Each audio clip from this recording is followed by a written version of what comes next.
ओम शांति भैया। ओम शांति। भैया हम यहाँ पे पूछ रहे हैं कि मधुबन वासी यहाँ पे काफी जैसे हर साल आते हैं तो लोग क्यों आते हैं, मतलब क्यों आप क्यों आए हो मधुबन में? मधुबन में एक बाबा मिलन के लिए आए हैं यहाँ पे, जो परमात्मा का अवतरण यहाँ पे हुआ है, तो उनसे मिलने, उनसे वर्षा लेने।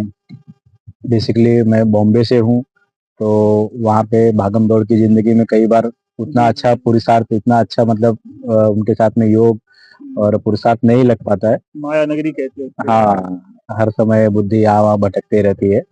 तो यहाँ पे मधुबन में आते हैं तो बाबा का प्यार मिलता है, पुरुषार्थ करने का समय मिलता है, तो थोड़ी स्थिति अच्छी हो जाती है, जिससे हम लोग बम्बई जैसे शहर में हम्म। रह पाते हैं, लोगों को यहाँ का ज्ञान अच्छी तरीके से बाबा का ज्ञान दे पाते हैं। तो तो उस उद्देश्य से मैं मधुबन आता हूँ।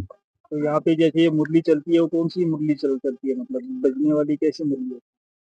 अभी तो साकार मुरलियाँ ही चल रही है जो रेगुलर में, बाकी तो रविवार के दिन अव्यक्त मुरली चलती है। मतलब कैसी मुरली, क्या है क्या मुरली में? मुरली यानी कि परमात्मा यहाँ पे इस धरती पर आकर जो ज्ञान दिए, जी। उसे हम लोग मुरली कहते हैं। अच्छा।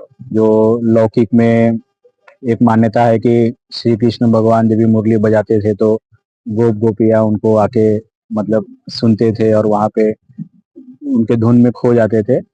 तो उसका एक्चुअली रियल में ये है कि परमात्मा जब इस धरती पे आते हैं और जब वो ज्ञान देते हैं, तो जो आत्माएं हैं उस ज्ञान को सुन के उसके ध्यान में मगन हो जाते हैं और अपना जीवन अ, अच्छा बनाते हैं और उच्च जीवन बनाते हैं। तो या परमात्मा के ज्ञान को ही मुरली कहा जाता है। जी जी, तो यहाँ पे ऐसे माना जाता है कि यहाँ पे शास्त्रों को नहीं मानते, ऐसा क्या है यहाँ पे? मतलब कुछ बहुत लोग नेगेटिव फैलाते हैं, जैसे यहाँ पे शास्त्रों को नहीं माना जाता, देवी देवताओं को नहीं मानते, लोग पूजते नहीं उनको, तो ऐसा क्यों कहते हैं लोग, बाहर के लोग? मैंने जो अभी तक समझा है कि यहाँ पे किसी भी चीज का खंडन नहीं किया जाता है।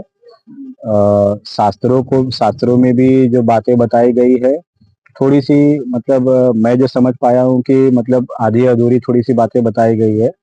और ऐसा कहा जाता है कि वो शास्त्र में भी परमात्मा की बातें बताई गई है।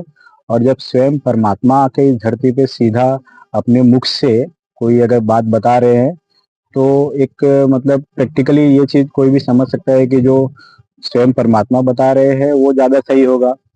शास्त्र में भी कुछ गलत नहीं लिखा गया है, लेकिन कुछ कुछ न कुछ समय के हिसाब से उसमें त्रुटियां आती गई है।